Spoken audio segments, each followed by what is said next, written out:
today we are checking out a game called Man, I Just Wanna Go Home. It's an MS Paint Noir visual novel with 13 endings, a unique visual style, and a killer 80s inspired soundtrack. The story revolves around a delivery person stranded in an unfamiliar part of the city under the devastating rain.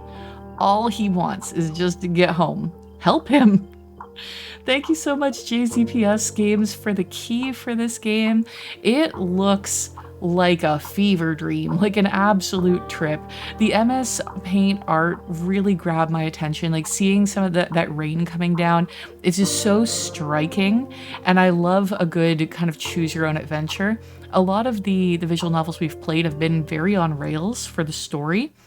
So it'll be interesting to play one that has 13 endings, that choices matter, that we can pick which way we want to go and deal with the ramifications for that.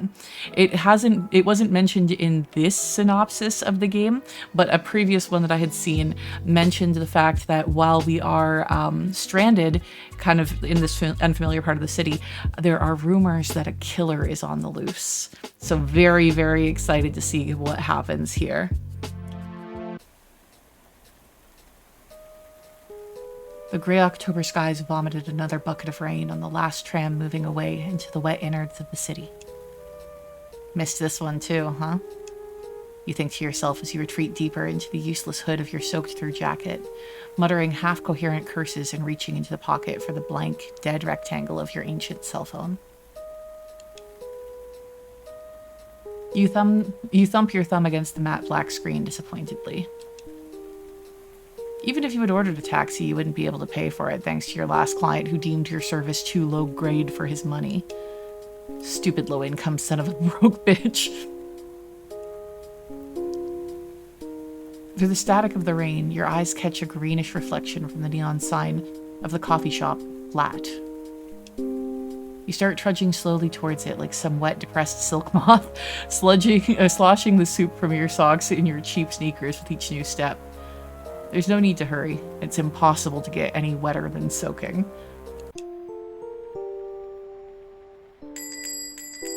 The door gives way surprisingly easy, and you stumble into the well-lit, empty room, the shopkeeper's bell ringing feverishly.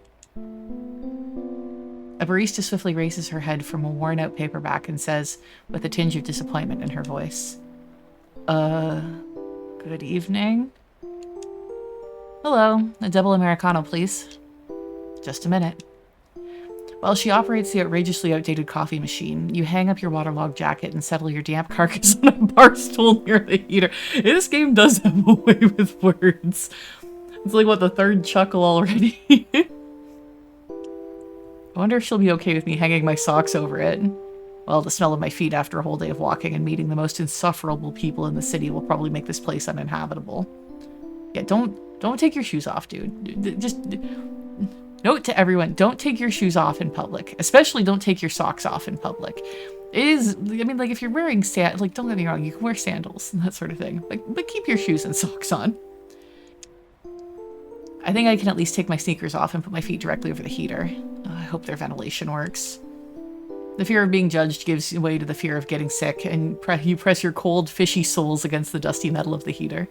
Admittedly, this is in my own apartment, but there is nothing better than when your feet are cold when you stand on, like, whether you want to call it the vent, the register, whatever, you know, putting your feet on the source of the hot air coming into your apartment when your toes are frozen is fantastic.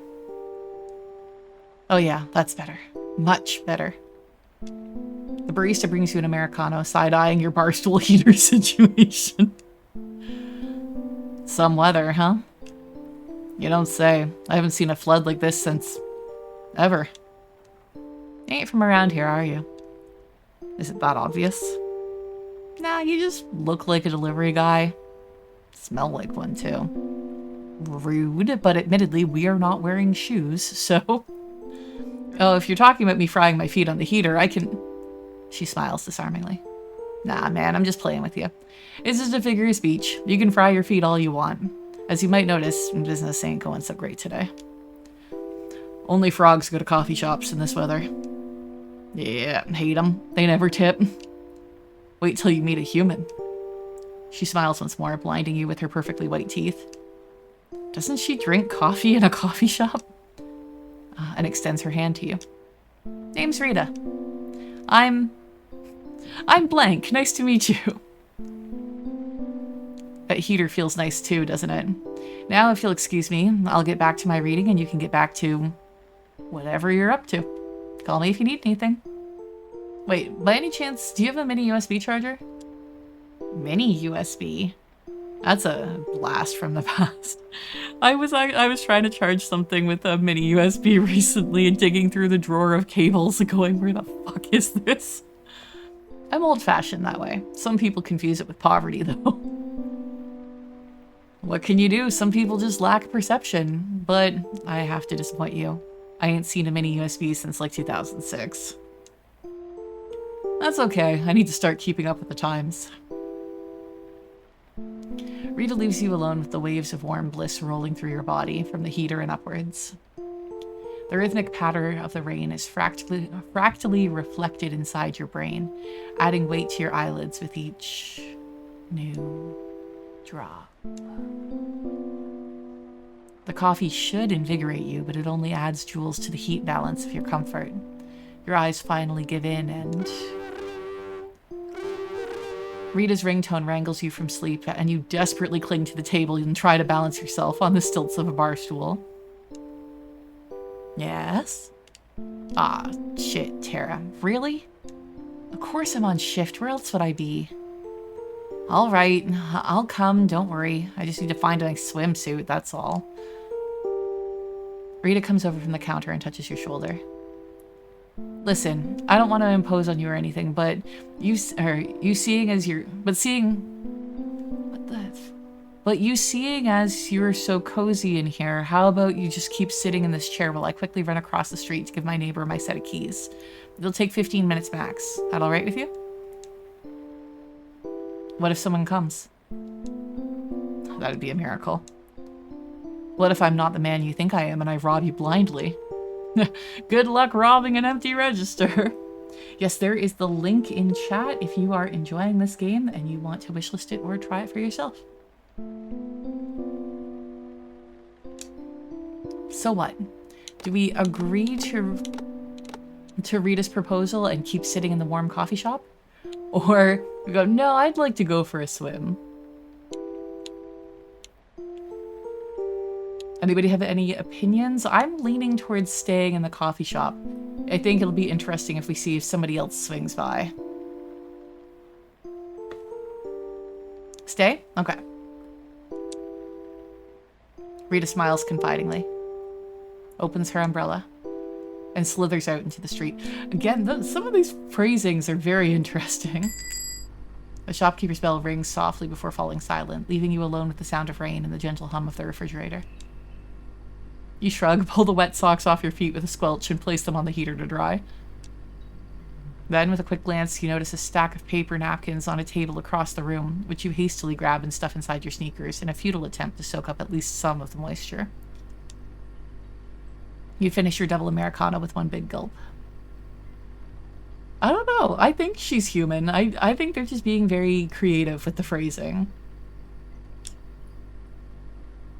To your surprise, a shimmering clot of anxiety starts forming 2 inches below your solar plexus.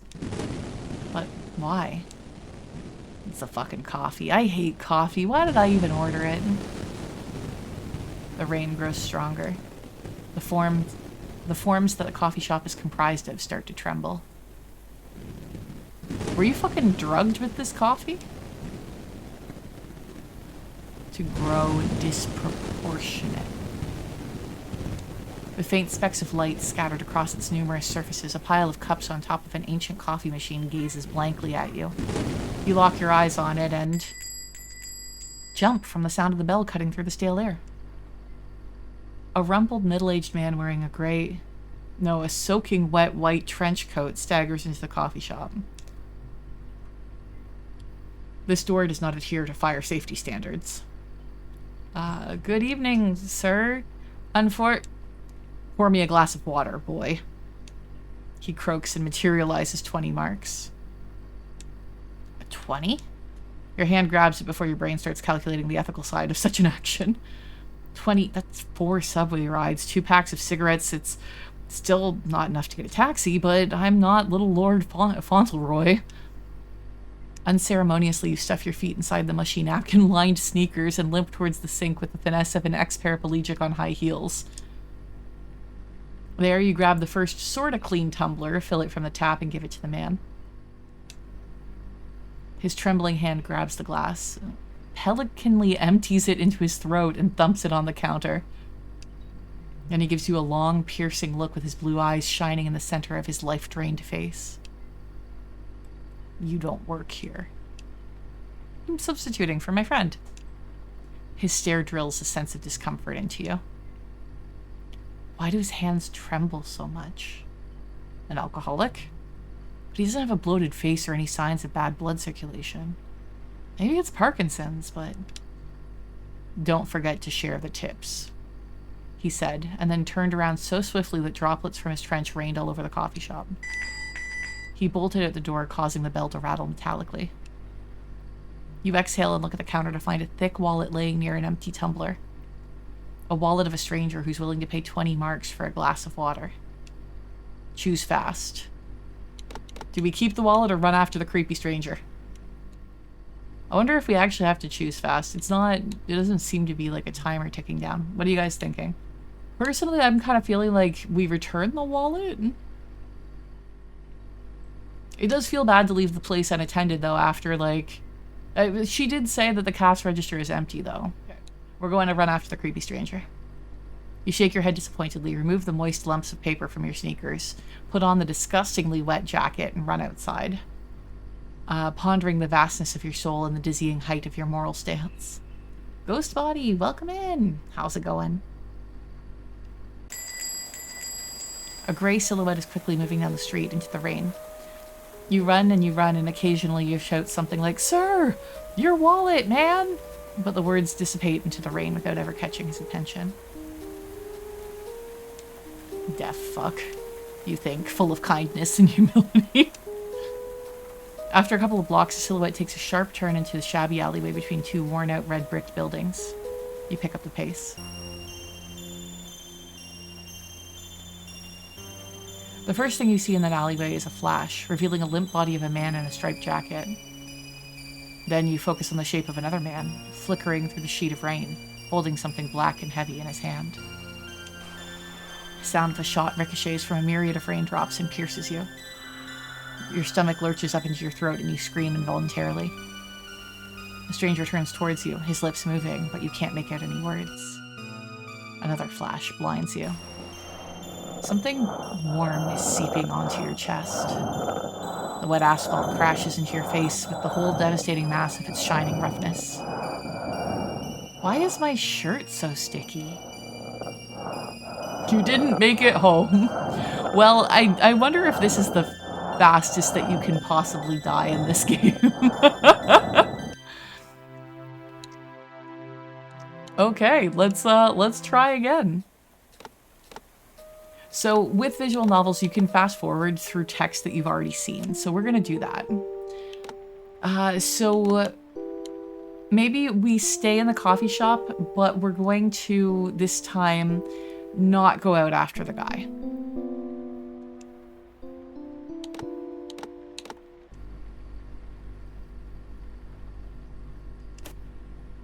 Okay, so we are gonna keep the wallet this time. Did you finally catch a break? Did the mind-numbing sequence of failures finally lead you to a wallet with 20,000 marks? Really? That much? Emotions flood you. Not a single one of them is noble, but you giggle caustically? Giggling caustically is kind of a weird thing, and glance around looking for the cameras. Well, either the coffee shop flat holds the privacy of its customers in high regard, or it just hides its contrary really well. Yeah, cha-ching, yeah, that's some thanks for returning the wallet, right? I can see that I got achievements for keeping the wallet and for witnessing the murder. 81.8% of players kept the wallet. 82.7% of players have witnessed the murder. You decide to inspect the contents of the wallet more thoroughly. In the card section, there's a security pass issued to the name of Hans Luge. Luge? Luge? I don't know. The head of security of Unrestricted Tech Solutions, LLC. I like that the security number is Leet. Jesus, he really does look like a head of security. Probably an ex-cop or something.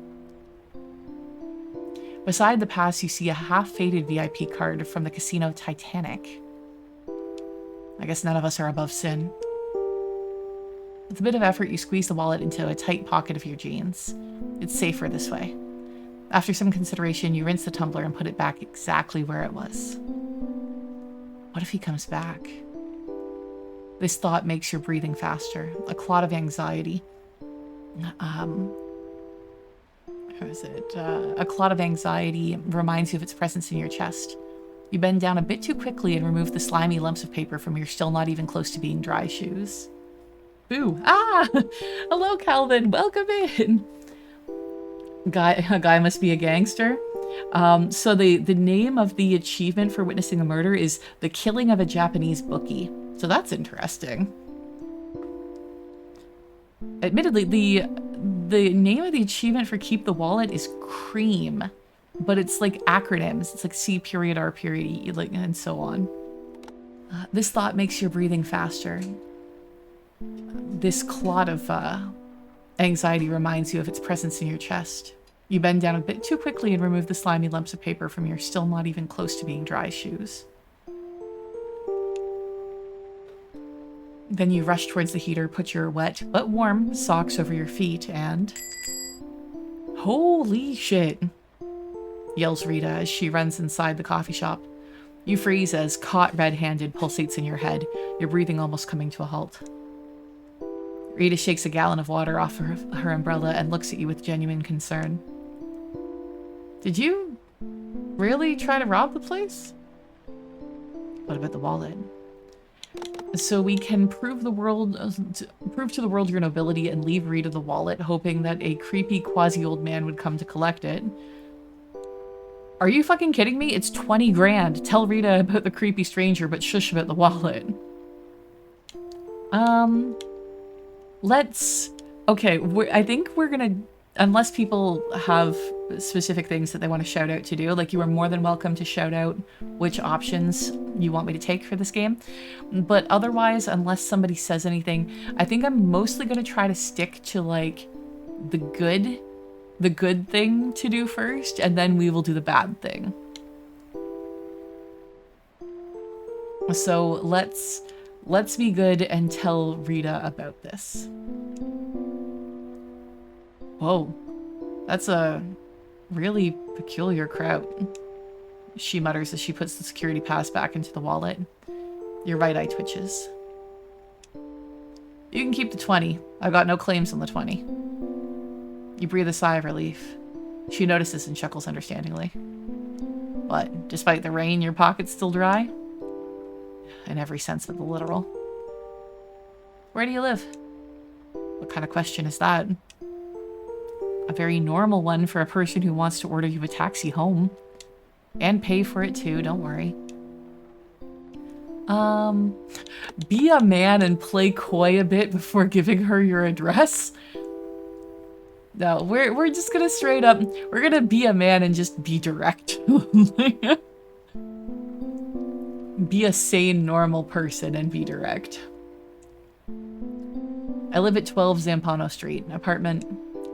What, do you think the taxi's gonna drive you straight to your door? I don't know how tiny this taxi is. Okay, I'll ask the driver the dimensions. She pulls out her phone to finally order a ride. You shift your weight inside your wet shoes and think about the damp mess of today's events. Why was that man, that Hans, so fucking suspicious? Who the hell carries 20 grand in cash in his wallet? What's wrong with... Your bladder, actually. It's about to blow up. You zip to the bathroom with a grimace that one shouldn't try at home.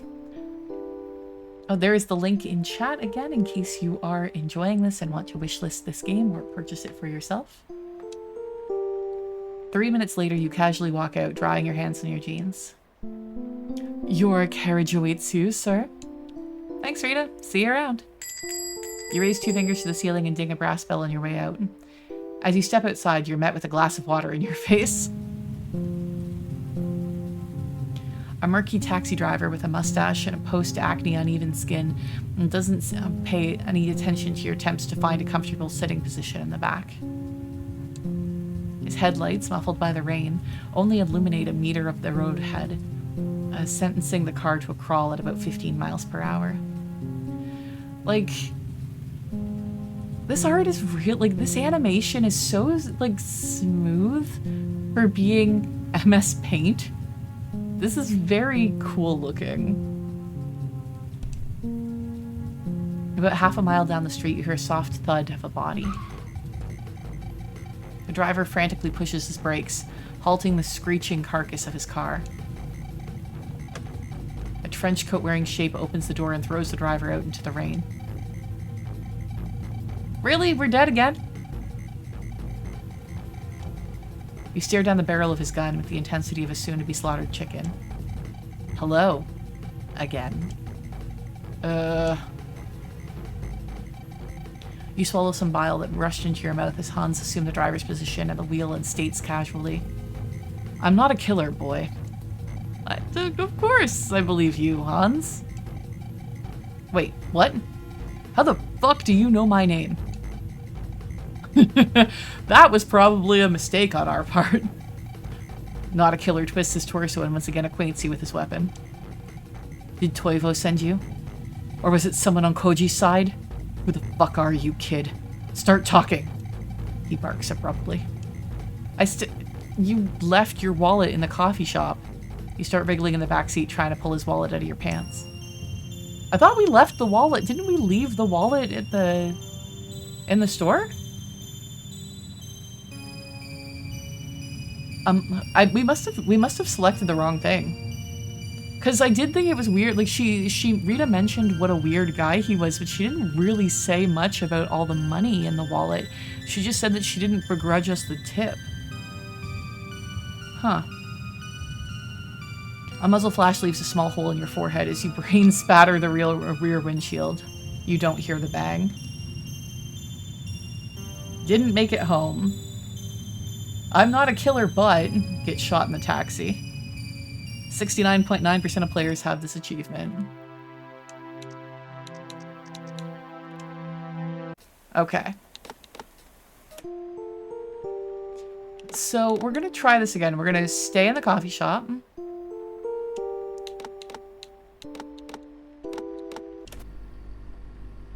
We are gonna keep the wallet.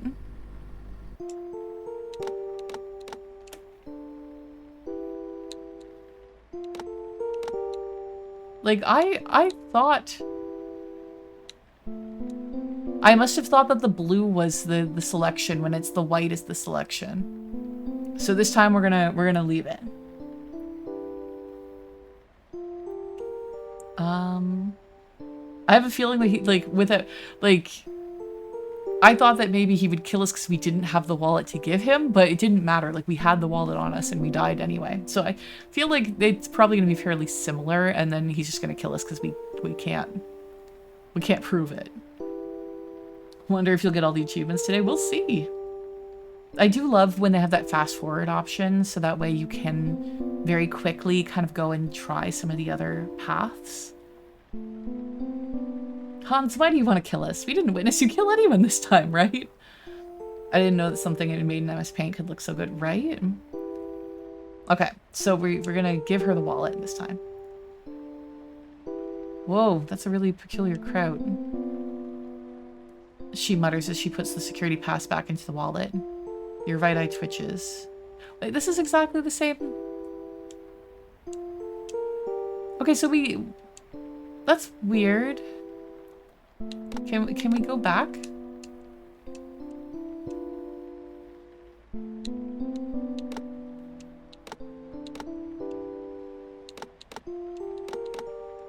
I hate that I have to select it every time. Unless maybe there's a different button for back. Okay.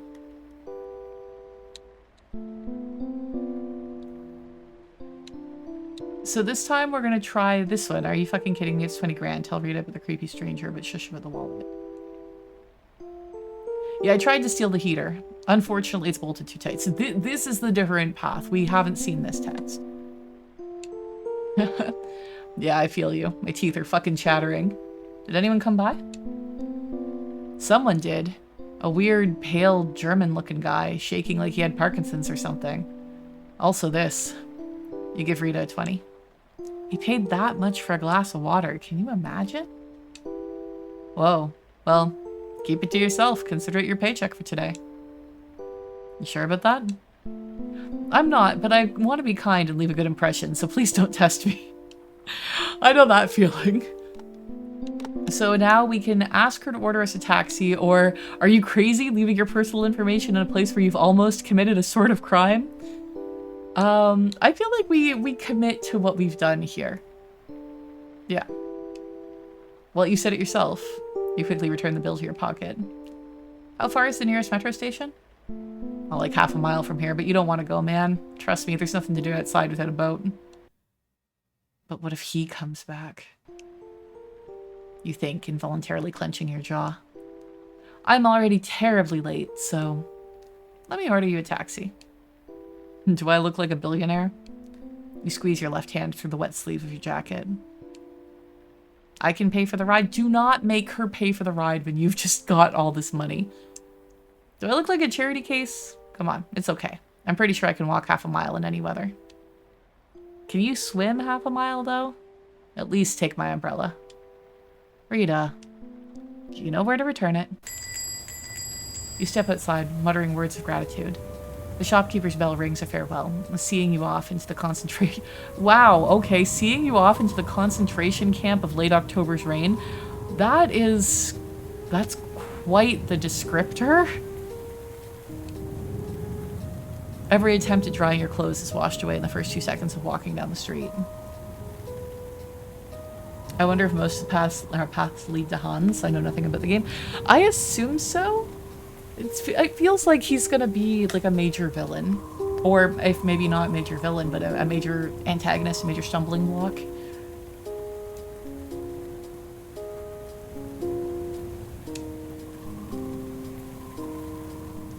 That is some wordplay, if it can impress a bit. Yeah, it's a bit of an uncomfy description. Rita's umbrella is rendered useless by an especially ferocious gust of wind that turns it inside. That's so frustrating when that happens. Okay, you manage to close it and continue moving towards the seemingly unreachable metro station. The stormwater drainage gives up and you walk ankle deep in rainwater, thinking about throat-tearing cough, a mind-melting fever, an ever-running nose, and all the other symptoms that certainly await you at home. With a strange satisfaction, you look at your sneakers squishing and bubbling with water in every step you take. You walk, counting your steps, swearing profusely, cursing God, clutching the wallet, and glancing enviously at the occasional car moving in the same direction as you. Fuck the cars, fuck the clothes, fuck my immune system. The only thing that matters is that 20 grand in that leather fucking wallet. Mercantile? Sure, but the possibility of not living paycheck to paycheck for the next 6, maybe even 9 months if you keep it frugal, and you always keep it frugal, warms you under a frantic storm. From behind a wall of rain, a building with a neon sign, Titanic, emerges. Your thoughts immediately jump towards a VIP card, patiently residing in the wallet. Should you? Okay, like I said, we're playing it good. First, don't be stupid. Walk directly to the station. After only a few minutes of walking in the mockingly weakening rain, you arrive at the entrance to the metro. Near the station, there's nobody in sight, not even any cars except for a single police vehicle quietly corroding through the cracks in its paint. Without paying any attention to this little detail, you push the carved doors open. I mean, it is a little weird to have like a rusty police car, right? I don't think I've ever seen a police car with any rust on it. They tend to take pretty good care of the vehicles in the fleet. You push the carved doors open to find yourself into the gaze of an entire police station. Well, it's only 3 cops, but they do look intimidating.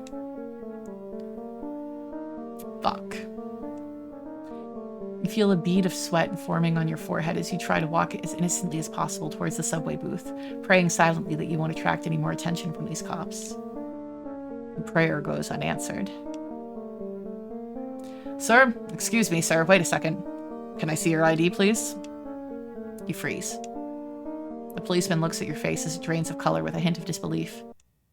Blood loudly pumps inside your temples. How can I not look guilty? Admittedly, this is the sort of reaction I have even when I haven't done anything wrong. You know, try to get through TSA or something. I'm like, oh God, be a normal person. Don't draw attention to yourself. Don't make people suspect you of anything. But you haven't done anything. It doesn't matter. It doesn't matter. You ask yourself as you pull out a fat wallet from the pocket of your jeans. Wrong fucking wallet. Your hands shake. You try to force the wallet back into the pocket of your jeans, but for some reason it just wouldn't fit. Whatever. You pull out your real wallet from inside the pocket of your jacket. Thud. Hans's wallet falls to the ground.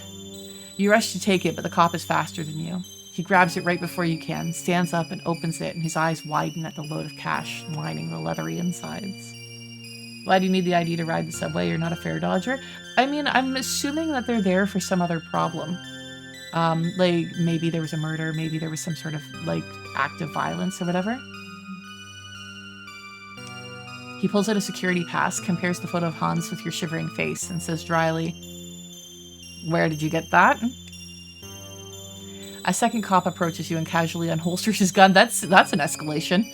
But he doesn't point it at you. He just makes sure you're aware that he has it. You chuckle nervously. Hans Luge? No, listen, I'm not the owner of this wallet. About that. Yes. So how did it come into your possession then? It was left behind in the restaurant that I was at. I'm taking it to the police station. Thank you, officer, for taking this off my hands. I appreciate it. Like,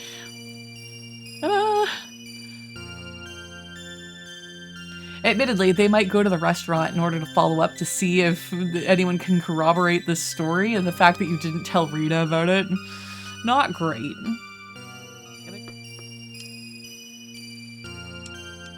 I found it? Back him up, Jim. Take him away, boys. But what about... You didn't make it home. So we don't have to die to die. Oh, we didn't get an achievement for that. Interesting. There's no button for fast forward, unfortunately. Okay, stay in the coffee shop.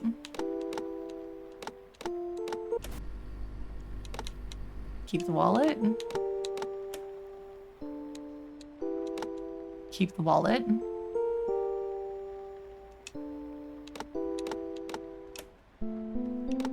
Walk home. Because I feel like if we choose taxi there, it's just going to end up being the same thing as the other one. I guess we'll find out eventually. But... A padded door is unreasonably difficult to open. The relatively empty casino interior greets you with a wave of warm, subdued lighting. Lightning, actually. 3 half-drunk, identically shabby men stand around a roulette table, not doing anything but drinking. Behind them, an entrance to the VIP room is guarded by a classically bald, 6-foot-tall, refrigerator-looking goon with an impenetrable face that not even a mother could love. Mean. Judgy. Yeah, you didn't die yet. Maybe someone murders you in jail. True. True. To the right, a weirdly energetic bartender with a devilish spark to his eyes is filling the lime box with freshly cut limes. You shake the umbrella, drawing everyone's attention. Hello? Think fast. We got the VIP card, so we're going for the VIP treatment. Yeah, that bouncer might have a heart of gold. Is that gambling, I sense? Well, if there is gambling, I'll let you make the calls. You give into your curiosity and slosh to the entrance in your wet sneakers. The goon in the tuxedo stops you with a soft yet decisive move. He looks at you disinterestedly and says one simple, no. But you pull out the wallet and show the bouncer your newly acquired VIP card. He squints and rips it out of your hand and then thoroughly inspects it as if it was some sort of extraterrestrial artifact. Wait a second, sir. It probably has somebody's name on it and the bouncer's familiar with who it is and he's like, you're not fucking Hans. I know who Hans is. The darkness of the VIP room swallows him in a matter of moments, leaving you alone to shift your weight from one foot to the other under the gaze of everyone in the casino. Suddenly you feel a gust of wind, the kind that only you seem to notice. It pierces you right through, sending the waves of goosebumps across your body. Everything inside you feels suspended on some tiny invisible strings, and the only thought your brain can muster is, run. Why? You spot 3 silhouettes approaching from the darkness of the room. The urge to flee to the metro, to the police, to get rid of the wallet, to cry for help, to flow down the drain along with everything the rain has poured overwhelms you. But you just take a deep breath and remain firmly rooted in place. The bouncer places his excavator bucket of a hand on your shoulder. On each side of him, 2 identically unpleasant men grow out of the ground and into the tuxedos 3 sizes bigger than they should be. They greet you in unison with carnivorous smiles, and you stutter. I'm like, hey, this is the screenshot that I used for my going live thing. I'm like, I recognize this image. And you stutter. You know, I just got a call and... You are coming with us. I am coming with you. Thank you for being sensible. And you walk beside them through the hall. Past the velvet couches with cheap cup holders and bronze tacky ashtrays. Across the room with an infuriatingly obnoxious carpet. Past the frozen in space waiter and the allergically snorting blackjack dealer. Through a technical corridor? I suppose, with crumbling walls and wires dangling dangerously low. Into the small but cozy room with a black and white TV with nothing on. A small refrigerator adorned with a single magnet from Sweden. So I just got an achievement called Svergi Mon Amour. Sweden mentioned. Apparently 65.8% of people have gotten this achievement. A glass table with coffee stains. And a coffee maker with a mold-ridden pot and a pack of instant coffee beside it. A tiled floor that hasn't met a broom in a while. A leather couch with cigarette burns. And 3 eclectically draped chairs. With a man, an old man, sitting in one of them, who raises the aquariums of his thick glasses to you and softly whispers, "Fuck him up, Anton." A skillful blow to the cheekbone sends you crashing onto the couch. Black spots mockingly dance in front of your eyes as you turn your stiff neck towards the old man. A dry, contemptuous expression creases his face. "What the fuck do you think?" "Young man, be silent." "What?" Anton, empty his pockets. Anton pats you down and finds your dead cell phone, a damp pack of house blues, your slim wallet, and Hans's leathery brick of money. The old man takes it and turns the thick wallet around with a certain degree of bafflement glimmering in his glasses. He opens it, runs his fingers through the cash, pulls out a security pass, holds it close to his face for an uncomfortable amount of time, and finally says, "This young man's loaded." "This isn't mine." "Now don't be shy.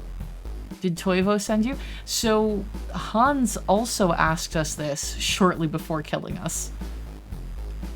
It was then there was a Japanese name after that. He did, didn't he? But why? And for what reason? What? Hans, listen. Your friend has already shot my bookie. You're too late. Interesting. Because we got that achievement for witnessing the murder of a Japanese bookie. We didn't quite see if Hans was the one that killed him. We were following him, but it was raining and it was an alley. Like, it wasn't clear whether Hans was the person that we actually saw commit the murder in the alley, although it can be assumed. I'm assuming that Toivo is a rival. Are there any paths that lead to home? If there is, I hope that no one follows you there.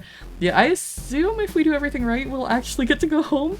There's gotta be at least one path to home, right? Well, maybe you're too early. What the hell do I know about Toivo's operations? But, despite everything, I, Andreas Finke, give you my words that we will let you go if you tell us what your goal is, and I'm not Hans. Please don't interrupt. And we'll let you have your money too. Just tell us the name of... I'm blank. I'm redacted. Anton, do you feel as if our companion doesn't show us proper respect? Anton ruminates for a solid minute. His irises bounce off the corners of his eyes as the gears of thought slowly turn inside his skull. Upon realizing the implication of his boss's question, he paternally squeezes your shoulder and nearly blows the stuffing out of your head with his monstrous fist. You spread thinly across the couch. You feel nothing but numbness in the place where your head should be, and a vomit boiling somewhere on the outskirts of your digestive system. Hans, it's in your best interest not to lose the thread of the conversation. I'm not... A wave of panic burns through every available instrument of reason. You lift a concrete slab of the back of your head. You lift a concrete slab of the back of your head off the couch and stare into the thick pit and pitiless glasses across the glass table. Hans, I beg you, do not stall. I believe you have something better to do than getting the shit beat out of you. Well, what do you do? I'm surprised there isn't just like a make up a name option. We're going for like the lawful, the good path. So we're just gonna tell him we're gonna tell him the truth. Andreas, listen. I have no idea what you're talking about. I'm not Hans. I'm redacted. A very insignificant delivery guy in the wrong place at the wrong time with the wrong wallet. I don't know anything about anybody. A heavy smack from Anton interrupts your rant. It feels like he drove a spark from the back of your head. You burp apologetically. An old man scowls. I get it. Oh, thank God. Wait, who am I kidding? I don't get any of it. Anton, do you understand anything? Anton shrugs. Let me make it easier on you, young man. Simple questions, monosyllabic answers. Your VIP pass is obviously fake. Where did you get it? Or rather, who did you get it from? Interesting that Hans's pass is fake. It isn't... I assumed that this was that, you know, they knew somehow that he... admittedly, initially I assumed it was that they knew Hans and they knew that he wasn't Hans, but it's obvious that they don't know Hans because they're confusing us with him. So it's interesting that he had a fake one. I kinda stole it along with the wallet from a strange trench coat wearing kraut in the flat coffee shop. Are you referring to this wallet over here? Yeah, look at the security pass again. It's his face in the photo, not mine. Anton, confirm. He hands the pass to the goon and a realization hits you like a brass knuckle. Oh, he's blind. Yeah, he's blind as a bat. I mean, that's a little rude and also inaccurate, but... Anton thoroughly examines the photo on the pass and grunts. Yes, not him. This Hans. He's way older, and he looks more German. Great. So let me get this straight. You've met a mysterious stranger, stole his hefty wallet, and why the hell did you come here? Well, I didn't really steal it as much as I didn't return it to the owner. And I've never been in a VIP room in a casino. I was curious. The old man lets out a delighted cackle. Anton smiles. Probably. Curiosity killed the cat. Never heard this one? I suppose. Young man, what is your real name? I know you've already said it, I just didn't take it seriously. I like the fact that he's acknowledging the fact that you said that you, like, I know you said this, I just wasn't paying attention. Redacted. Redacted, what else can you tell me about this Hans fellow? Well, he had a white trench coat and very scary blue eyes. They were kind of looking straight into my soul. He was also shaky, like he had a real tremor. Parkinsonian type, I'd say. He only ordered water and then immediately left. Even forgot his wallet. He left immediately? In this weather? Yeah, he was quite peculiar. When did this encounter happen? As precisely as you can, please. About an hour ago? The twins, hey, have you heard the man? You've already forgotten about their silent presence. Were they not breathing the entire time they stood behind your back? Everyone forgets the second half of that saying for some reason. I don't even remember what the first half of that saying was. It's already out of my brain.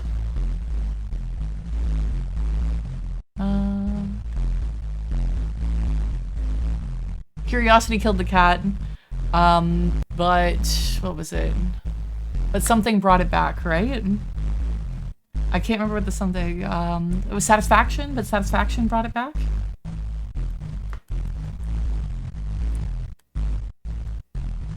About an hour ago, okay. There we go.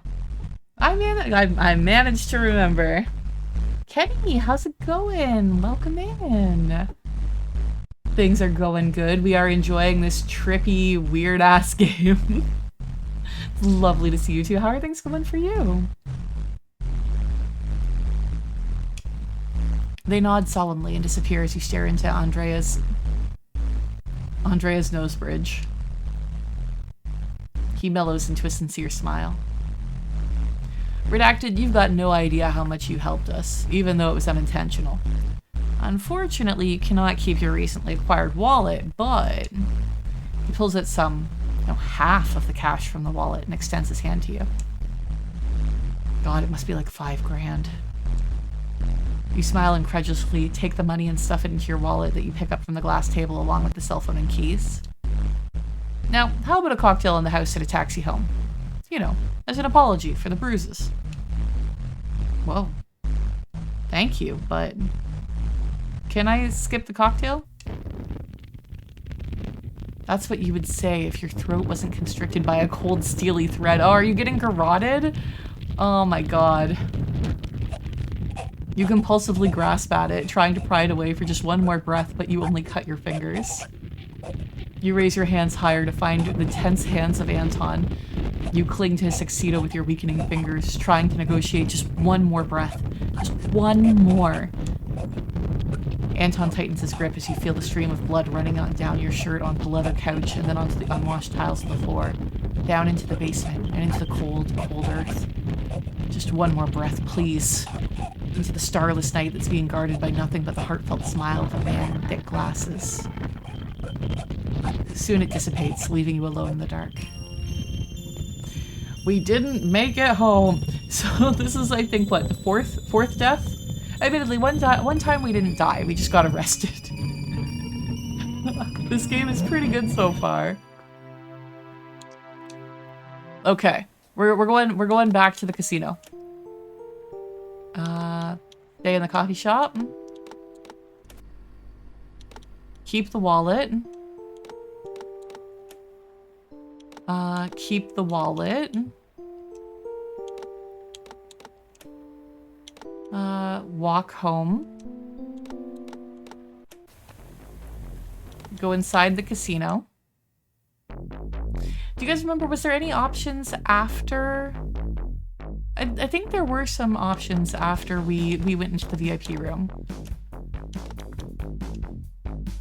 VIP. Ah, yes, we told them the truth last time. Let's try begging for mercy. Thank you guys for keeping track of some of these options too. I can forget how many branches there are. Jesus Christ, why does this world hate us? I mean, that's the game, right? Okay, beg for mercy. Your eyes fill up with unwanted tears. You try to find a spark of compassion in Andreas's glasses. However, the only thing you see are his fingers impatiently tapping on his knee, waiting for an answer. We got an achievement, and I cried mercy. Beg for mercy. 59.9% of players have this one. Please, I beg you. I didn't do anything. I'm here and I didn't know and I don't want to die. Oh god, Anton, shut up this wimp. No, wait! Obviously, Anton ignores your request, and a crushing liver shot makes you see the world through a red lens of burning, mind-numbing pain. You snivel miserably. Listen, young man. Hans, redacted, whatever your name is. You're starting to get on my nerves. Ugh. Sharp pain impedes your ability to formulate thoughts. Just tell me, what were you doing in my casino with a fake VIP card and a stack of money not 10 minutes from the killing of my bookie? I took the pass along with the wallet from a German man in a gray trench coat. It was a white trench coat.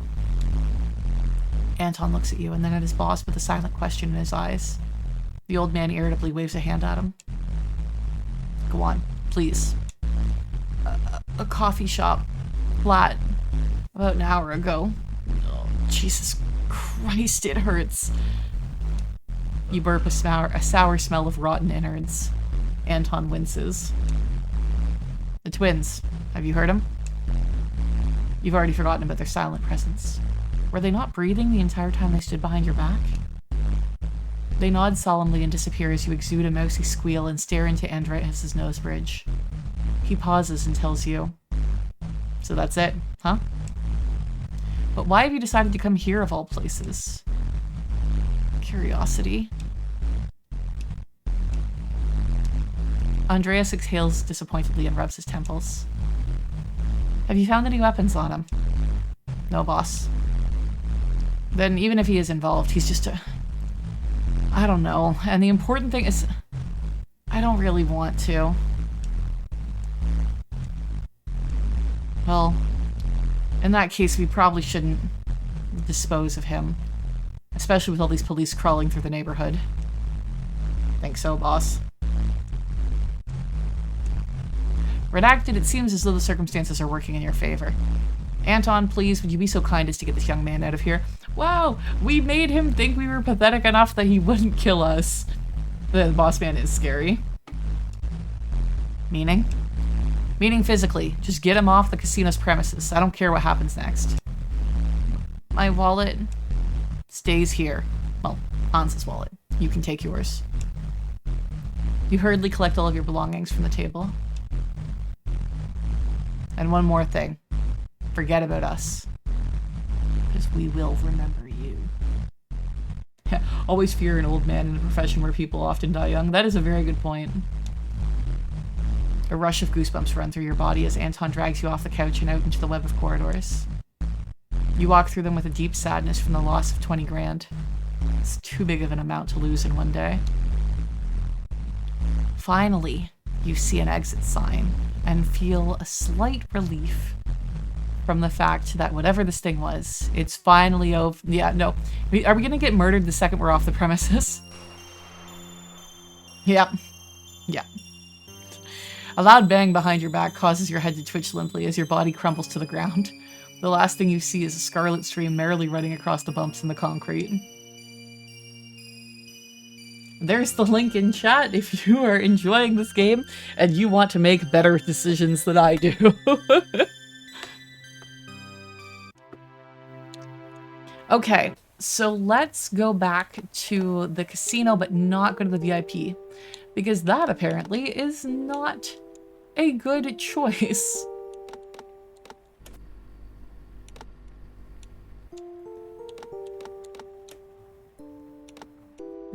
Okay, we keep the wallet. We walk.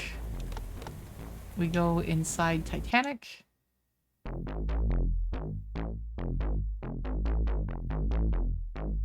Okay. We sit at the bar. The bartender stares at you without blinking. Vodka with lime? Just a sec. As he tries to find the bottle behind the bar, you lean in, clear your throat, and say, "Do you have a mini USB cable by any chance?" What? No, nothing. He pours you a shot and rubs on his goatee. He appears as though he desperately wants to say something, but something inside of him is resisting. The dissonance of it all is almost making him collapse. So you decide to take the initiative and sigh. Yeah, so far the only path that didn't lead to death led to arrest, yeah. Yeah, definitely the VIP room is not the way to go. Thank you for checking in, Kenny Kens. Quite the weather, huh? Someone was killed a couple blocks from here like half an hour ago. What? Sometimes I feel like that when there's something I want to say and then somebody like leads into the conversation. Like, no.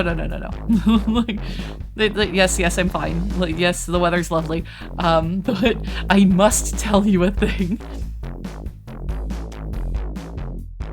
You take a shot.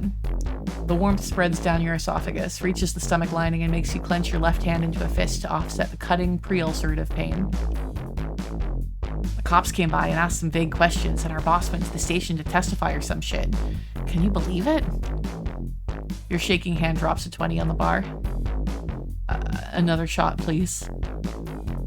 Sure thing. I feel like getting drunk tonight is a bad idea. Like, things haven't been going particularly well for us. I feel like removing some inhibitions and lowering our reaction time is probably a bad idea. This time he also pours one for himself. You raise your shots in silence.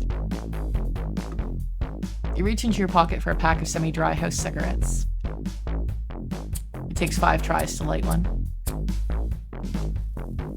The bartender slides you an ashtray. Your stomach pain eases, or maybe it's the vodka numbing your pain receptors into submission. What brings you here, by the way?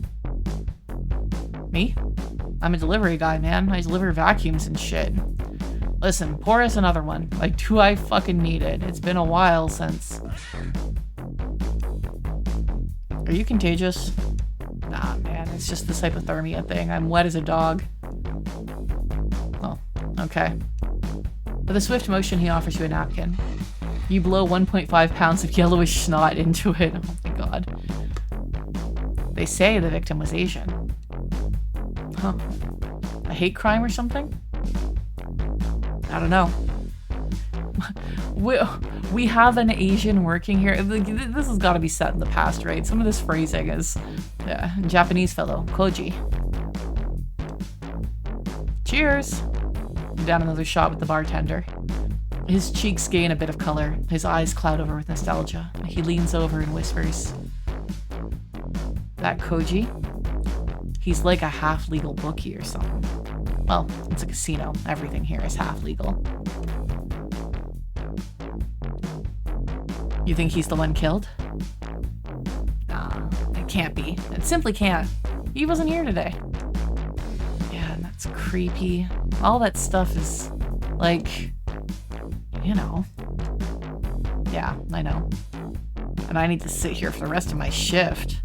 Why? That's the point. There's barely 5 people in the whole casino. Don't they drink? Oh, they do, but they never tip. Fuck them, then. Yeah, fuck them.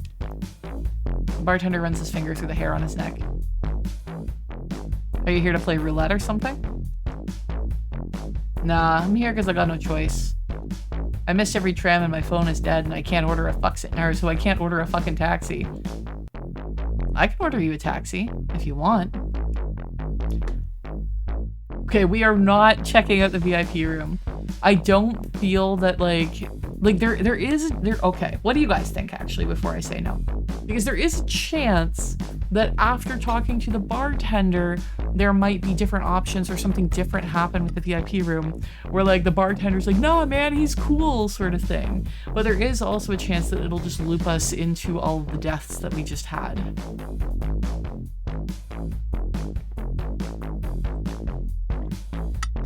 So what do you think? Do we try the VIP room again? Or do we try the taxi again? Because there's also the chance that Hans is just going to jump into the taxi.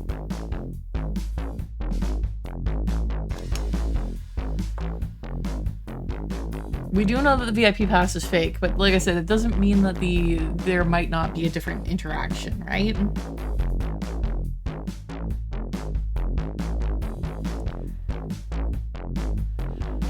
Ooh, big yawn. I don't know. Let's assume, like, I'm not trying to necessarily 100% everything, I just want to have fun. Let's assume that we're gonna have the same reactions for the VIP room, and let's just let the taxi drive us home. For real, man? You're a lifesaver.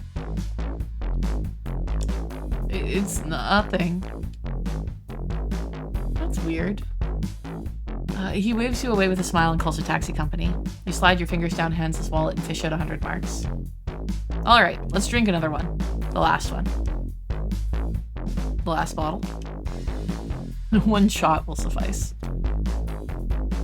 The bartender's eyes widen as he looks at what is probably the biggest pile of tips he's ever seen. I'm not sure if you guys can hear it, but there's like an ice cream truck driving by outside, blaring like the ice cream truck music, which is a little tonally weird for this game. The bartender's eyes widen as he looks at what's probably the biggest pile of tips he's ever seen. He puts on a professional face and quickly hides them under the bar. You down your last shot and slide off the chair and drunkenly and sloshingly make your way to the taxi outside without saying goodbye. Okay, I'm gonna hit the fast forward because I think that this is the exact same as what we've had before. I don't seem to be able to highlight the fast forward, so it must not be. Okay. A murky taxi driver with a mustache and a post-acne uneven skin doesn't pay any attention to your attempts to find a comfortable sitting position in the back. Oops.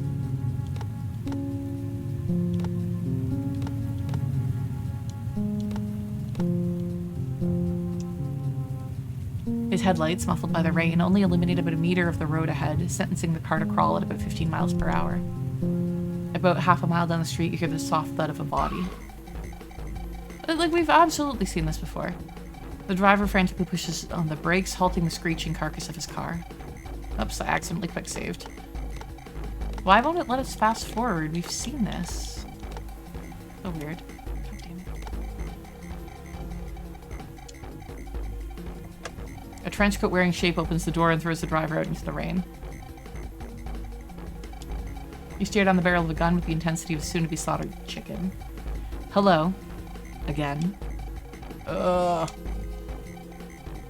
You swallow some bile that's rushed into your mouth as Hans assumes the driver's position at the wheel and states casually, "I'm not a killer, boy."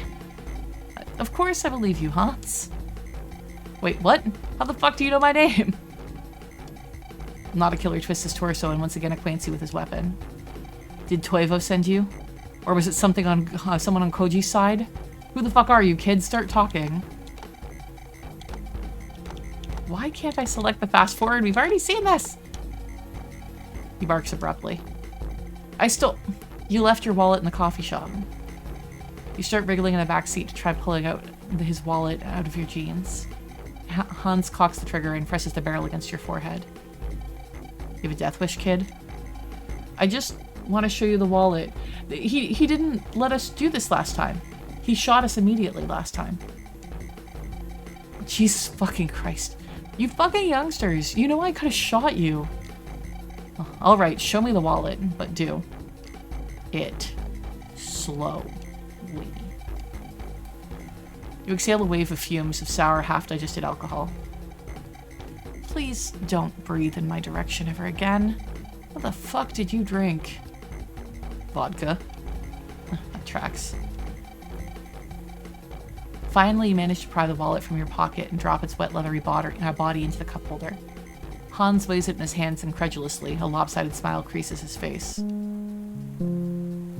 Kid, that's not luck. That's destiny. Hans starts the engine. Sorry, kid, but you might have to make a detour on your way home. Unfortunately for you, I have a flight to catch. But it could have ended so much worse. I could have killed you. Okay, I wouldn't have killed you. See, they made me. Let's skip the details. It is what it is, and you're part of it, want it or not. That's destiny. You swallow a hefty gulp of acidic saliva and dissociate about there to the sound of the rain. Your heart feels like it's about to burst out of your ribcage, but the rest of you is strangely calm.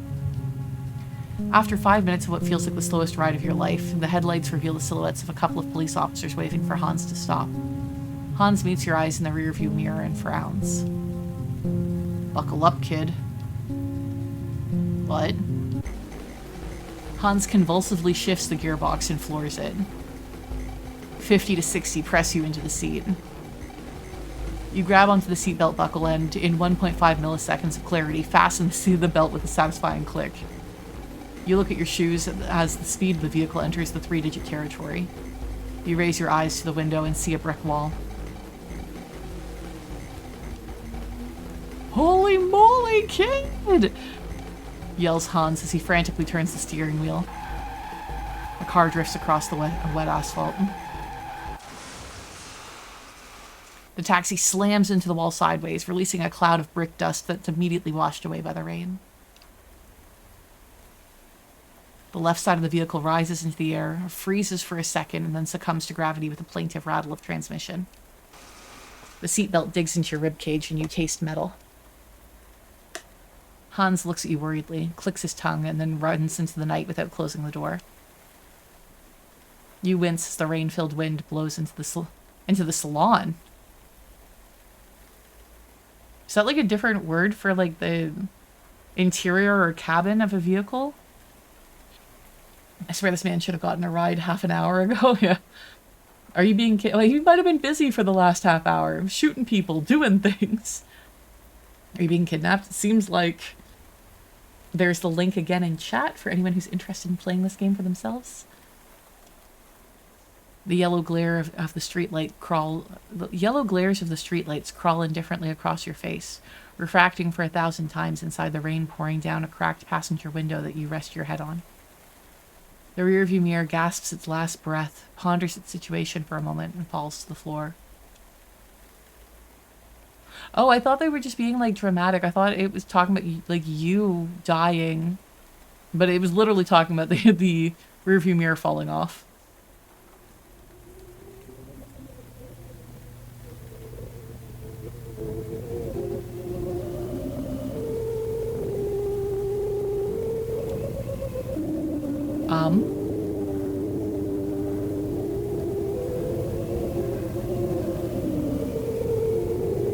I just got an achievement called, like, B3 No Gum. So, wait, what was that?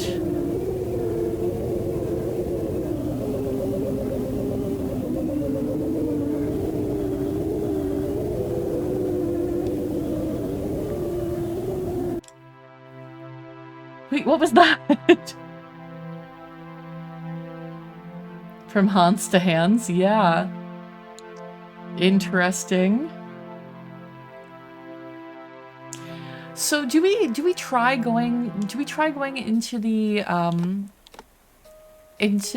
VIP room again? Because this just showed us a very clear example of when a similar thing, like getting in the taxi, actually ended up having a different outcome. Let's run through it real quick just to see if there's anything different that happens. Because if it's the same, it should just go through really quickly with the fast forward.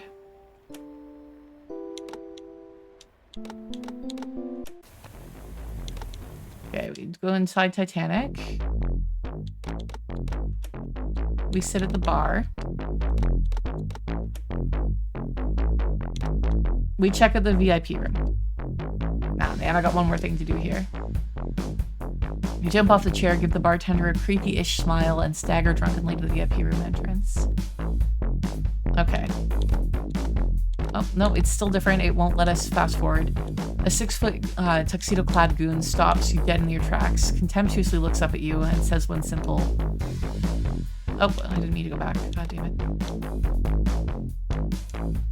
No. Wait a second. You fish out your brand new wallet and pull a VIP card out and show it to the bouncer. He squints and grabs it by the edge with a clear intention to take it from you. You push his chest to no avail and forcefully twist the card out of his grip with an apologetic, "The fuck you think you are?" And a friendly, "Fucking cunt." The bouncer, clearly touched by your eloquence, stomps his cast iron knuckle into your grinning face. Your body flies 50 feet through the casino floor, at least it felt that way, before it gets stomped by an empty table. So we got the "I'm bouncing, whoop whoop" achievement, which is get beaten up by a bouncer. 64.9% of players have this achievement. Yeah, what in the world was that thing, right? An empty glass presses into your backside. You wipe the blood off the edge of your mouth and run your tongue through your teeth. Luckily, you still have a full set. Time to go berserk on this fucking... Suddenly, the gravity stops working as intended, and you find yourself helplessly suspended by a silent and decisive force. You raise your hands to defend yourself, but there's no subsequent blow. The bouncer simply walks to the casino exit, holding you like a trash bag that is leaking some unknown fluid. The bartender looks at you with admiration. You try to cheer the bouncer up with, "Come on, you fuck." I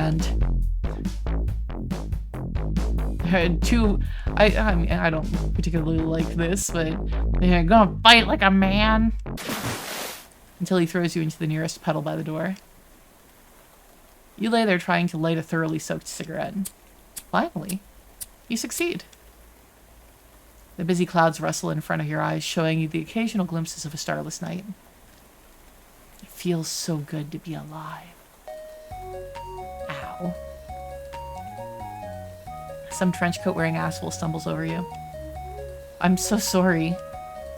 You don't even acknowledge the man. You just keep laying in the puddle as his steps rhythmically move away until they disappear, and you find yourself dangerously close to hypothermia. You should definitely scrape your body off the sidewalk and throw it into the 10-minute jog to the metro. 10 stations to the south, 3 bus stops, and 5 flights of stairs until you reach the door of your apartment, but you gotta smoke just one more cigarette. Oh my god!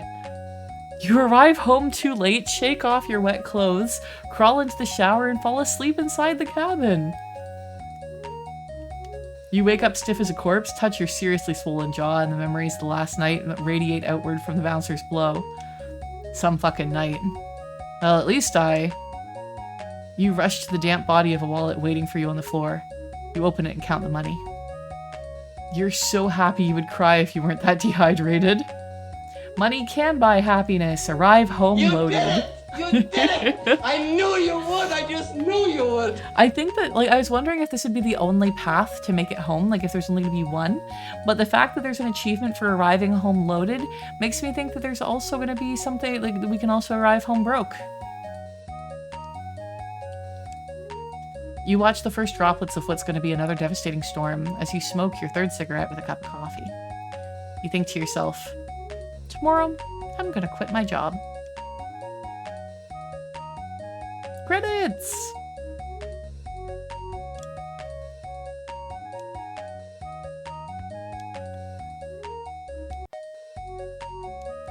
Thank you for playing! We did it! Game over! Time to play something- No, we're gonna go through some of the other paths, too. So I think that did a lot of the paths that we had been doing. So we're gonna stay in the coffee shop. We're gonna keep the wallet. Actually, I think we may have done all of these paths.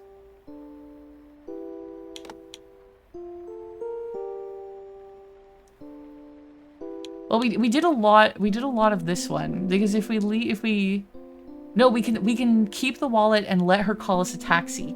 There's still one more after this. Because if we leave, then it becomes the whole thing with the Titanic or the Metro. That's the only options there. So she can call us a taxi. You squeeze something resembling a warm smile and put 20 back on the counter. You can leave a good impression by ordering it and you need a taxi. Oh yeah, sure thing. She pulls out her phone and gives you an inquiring look. Where are you gonna go? home. Just have it sent to the coffee shop and I'll take it from here. Okay, I get it. Not that I don't trust you with my address, it's just... Yeah, I told you I get it. You head to the bathroom as she calls the taxi company. You are too tense to piss. You start counting the fractures on the tiles. 1, 2, 3. Oh, this one looks like an elephant. I do need to retile this whole thing. This is not good. A stream of pee hits the urinal wall and splashes a few droplets on your hands. Guys are gross. You were too lost in thoughts to notice how close you were standing. God, this is disgusting. Hastily, you wash your hands and dry them on your jeans. Taxi's already outside, Rita says as you exit the bathroom. Okay, I think we might be able to fast forward here. No, we cannot. So this is unique. Okay, a murky taxi driver with a mustache and a post-acne uneven skin doesn't pay any attention to your attempts to find a comfortable sitting position in the back. His headlights, muffled by the rain, only illuminate a meter of the road, sentencing the car to a crawl at about 15 miles per hour.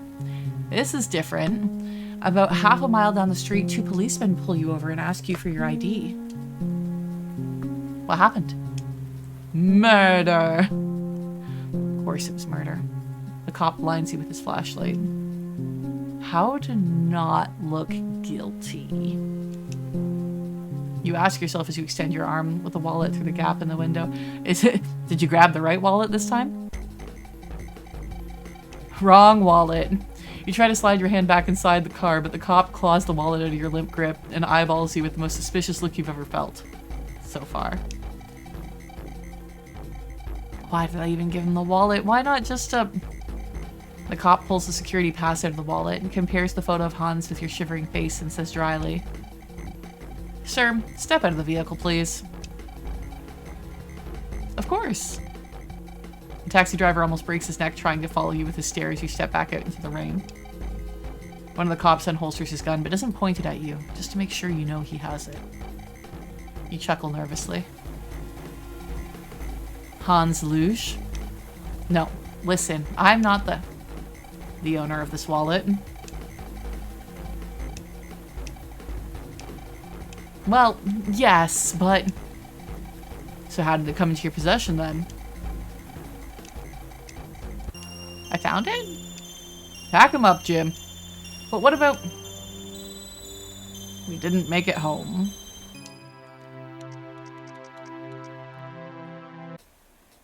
Okay, so I don't think... There wasn't any options once we got into the car, right?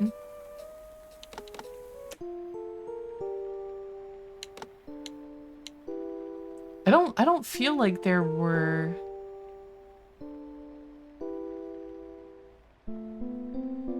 I don't think there was any option since we got into the taxi.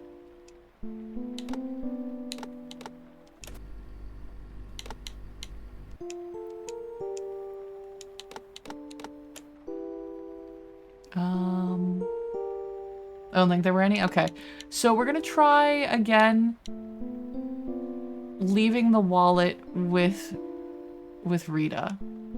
I can't remember if there was anything that we... Okay, so this was... We straight up gave her the address last time, and that was, I think, the first time that we got murdered in the car. Let's be coy a little bit before giving her our address. You know I can't give you my address.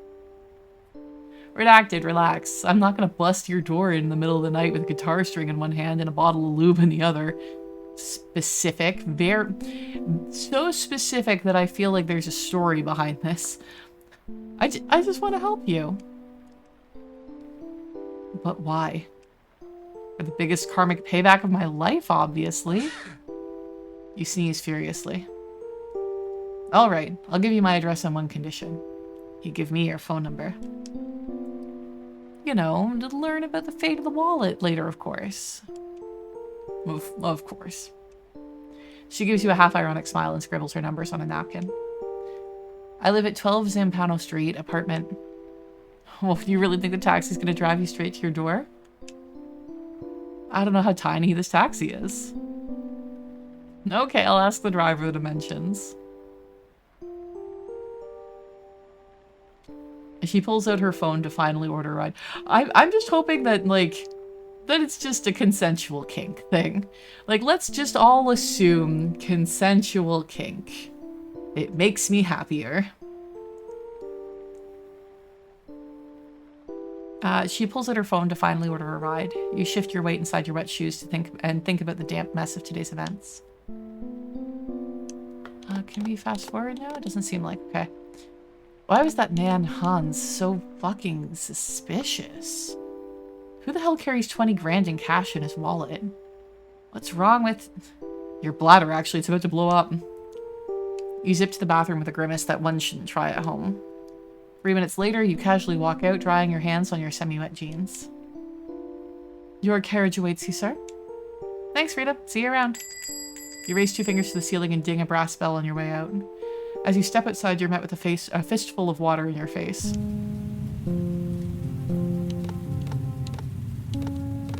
This still seems different. We can't fast forward. Okay.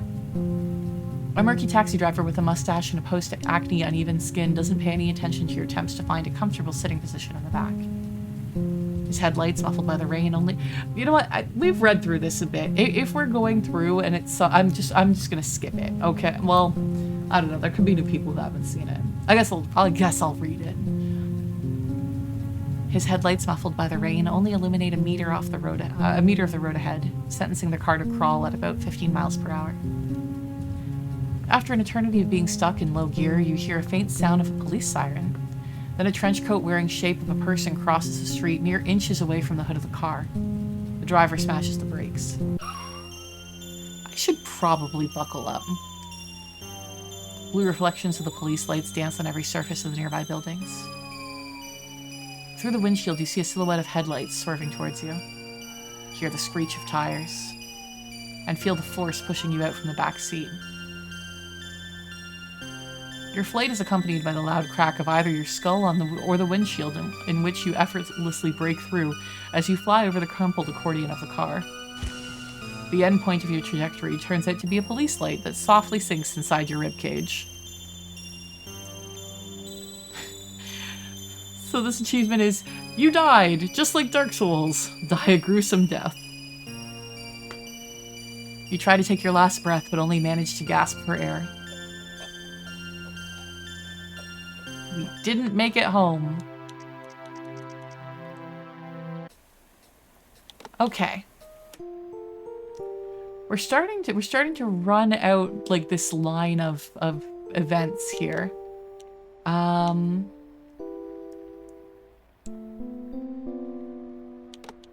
Have we... Let's try running after the creepy stranger again, because I think we've maxed out Keep the Wallet. I don't think there's any paths we haven't taken.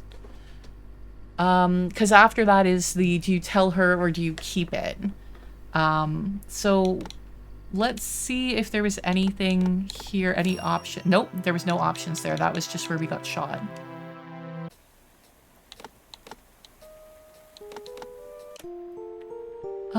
So I think we have to go, we have to leave. We cannot stay in the coffee shop at this point. We've already seen everything else.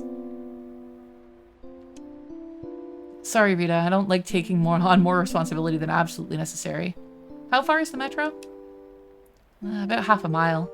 Did you finish your coffee? Yeah. Then give me $2.50 and let's go. We're heading in the same direction. Nice. Your slim wallet coughs out the last 3 marks. Rita hands you back 50 pfennigs? Just enough to buy 1 metro token. You slip your almost dry feet into the cold, slurping sneakers.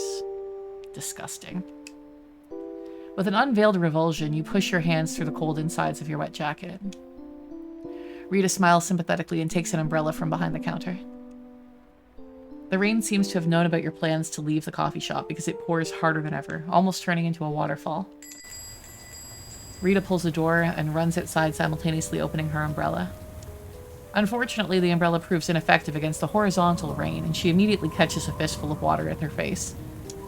She curses silently and offers you a spot under the umbrella, but you make a vague gesturing with your hand signaling your indifference to being 5% less wet. After the third attempt at conversation between you was disrupted by yet another especially ferocious wave of rainfall, both of you sink into despair and quietly trudge along the streams of precipitation. Rita is visibly angry. You feel nothing but numbness of the joints and a strong desire to pee. Finally, a building with a neon sign Titanic emerges through the wall of rain. Finally, a building with a neon light or sign Titanic emerges through the wall of rain. Rita yells something that could be interpreted as, "This is fucked, let's go inside!" However, considering the distance you've already covered, the metro station shouldn't be that far away. So... Let's go to the station first, and then we'll redo this with going inside Titanic. You smile at Rita, give her a slap, more like a slurp, on the shoulder, and continue walking towards the station.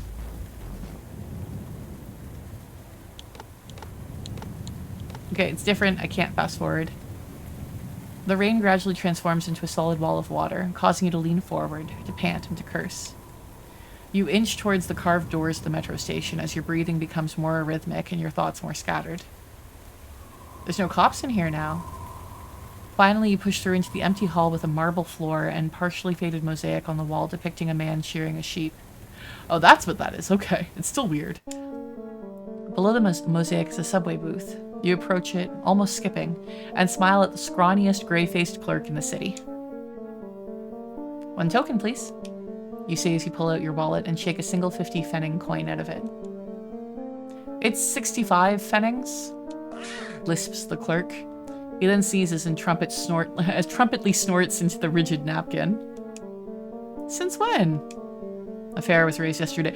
That is always such a shit feeling. Like, but I only have 50.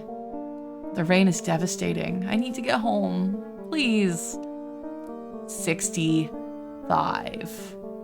I would let you in if it was up to me, if it was my personal metro station, but unfortunately for you and me, the city owns the whole metro, and the city sets the fares. Oh, please, man, cut me some slack. There's nobody here besides me and you. You can let me through without anyone even noticing. I mean, don't play that game with me, young man, or I will call the police. I will. Let's say that today I let you in for 50. Tomorrow someone comes and he only has 40. Well, I let him in too, and then what? Every bum in the city gets a free ride? Do you realize what that would mean for the whole... You look at the dim lights reflecting in the eyes of the clerk with desperation. He continues to wash you over with the waves of monotone bureaucratic babble. Ouch. Your hand spasmodically clenches into a fist. Well, screw him. If the petty moral doesn't want my money, that means a free ride for me. That's quite the interesting insult. I would never call someone a pet. Like, they're talking about like a moral, like a mushroom, right? I've never heard that insult before. Don't hop it. Silently, you turn around and walk towards the turnstiles without interrupting the never-ending rant. Placing your hands on them, you prepare to cross this whole neighborhood out of your memory with one swift jump, but a gnarled hand with yellowish nails falls on your shoulder. Sir, did you put the token in? An old voice behind your back inquires mockingly. How did I miss him? Yes, I did. However, it kinda... You move swiftly, hoping to shake the hand off, but the grip only tightens, sinking under your collarbone with unexpected power. Ouch, you fuck, that really hurts! Young man, don't take me for a fool. I get it, I get it, let me go. Devastated and broken, you stumble back out into the street and place a cigarette between your lips.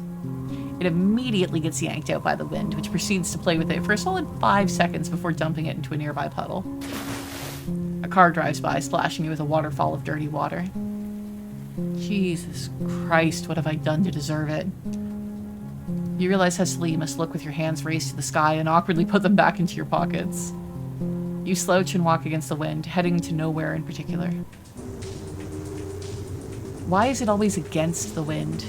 To the metro station, I go against the wind. From the metro station, I also go against the wind. What the fuck is wrong with you, wind? Are you fucking with me? I've definitely gotten to that sneaky hate spiral moment of everything going wrong so much that you're just like, no, fuck you, inanimate object. God damn it, I hate everything. Just like that stupid fucking clerk and that, wow, and that virgin-looking mumbler yapping and lisping. Whoa, Jesus Christ, dude. Calm your shit. You need some meditation. No, I need to gouge his beady eyes out, bite his wrinkly nose off just to make him swallow his own snot along with streams of blood. Oh, Jesus Christ. Crush his skull into red paint. I feel like, mate, where's Hans? We could use a smack or two. And that guard, too, that old fuck, I'd barbecue his ass on the third rail so his corpse gets evaporated into a cloud of crispy dust with an oncoming train and also the fucking clientele and the fucking management. Why the fuck did they allow not to pay the delivery fee if the merchandise is defected? I still fucking delivered it all the same. It's the manufacturer's fuck up, not mine. I'd burn the whole fucking warehouse down along with every item in it if I could die in that fire too and reincarnate into a tsunami of shit and piss and crush and sink this whole fucking city. Jesus Christ. This dude. Wait, where am I? Okay, so we just got the achievement despite all my rage. Which has a little rat emote, well, like image, like the Smashing Pumpkins song, Despite All My Rage, I'm still just a rat in a cage. Get really angry is the description. 67.3% of players have this achievement. That thing is hypnotizing me. All the art in this game, by the way, is done in MS Paint. Wait, where am I? Sir, first of all, relatable. Second, may I interest you in a chill pill? Yeah. Like, cut back on the coffee. It's time for some tea. You suddenly find yourself near the red-bricked, worn-out alleyway. Oh no, this is... Oh, we don't want to be here. Deep down this alley, the rain washes the back of a man in a trench coat. Gotta ask him how to... anywhere from here. As you approach the man, you realize that he's not alone. In front of him, a scared Asian man in a striped tuxedo squeezes into a wall. It should concern you, but the steam engine of hatred propels you forward. I don't want to do it either, but if I don't, they'll kill my... The Asian man notices you and opens his mouth wide, extending his arms towards you. Through the sheets of rain, you still spot a glimpse of an animalistic fear in his eyes and stop dead in your tracks. The flash blazes softly, illuminating every wet surface in the alleyway. The sound of a shot ricochets off a myriad of raindrops and pierces you. Your stomach lurches up to your throat. The Asian man looks at his killer with genuine surprise and lowers his arms. You scream involuntarily. The trenchcoat stranger turns towards you, his lips moving, but you can't hear any words. Another flash blinds you. Something warm is seeping onto your chest. The wet asphalt crashes into your face with the whole devastating mass of its shining roughness. Why is my shirt so sticky? You see the Asian man laying in front of you, breathing hoarsely, holding on to life. And then a calmness as a black and starless night collapses upon you. We didn't make it home. Okay. Okay, we leave the coffee shop. We go inside Titanic with Rita.